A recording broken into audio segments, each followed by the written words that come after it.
नमस्कार मित्रांनो, लाडकी बहीण योजना फक्त महिलांसाठी होती आणि सरकारी कर्मचाऱ्यांसाठी तर मुळीच नव्हती.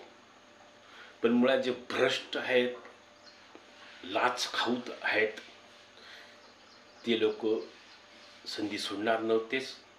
त्याच्यामध्ये महिलांनी जसा सहभाग घेतला तसं काही काही सरकारी कर्मचारी पुरुषांनी सुद्धा लाडकी बहीण योजनेमध्ये लाभ घेतलेला आहे. अत्यंत मोठा घोटाळा आहे की जे लोक उघड उघड महिलांच्या योजनेचा लाभ घेऊ शकतात, की ज्या महिला नोकरीत आहेत तरी लाभ घेतात, याचा अर्थच ते अनितिमान आहेत, भ्रष्ट आहेत. मग तर ते पैसे खातच असतील, लाच घेतच असतील. हे काय तर त्यांच्यावर कारवाई करायला पाहिजे. तर महाराष्ट्र शासन काय करतं, सारवासारव करत आहे. काय की म्हणजे तुम्हाला जो पैसा मिळाला आहे तो परत करा आणि फक्त खुलासा करा. अरे हा काही एक प्रकार झाला का?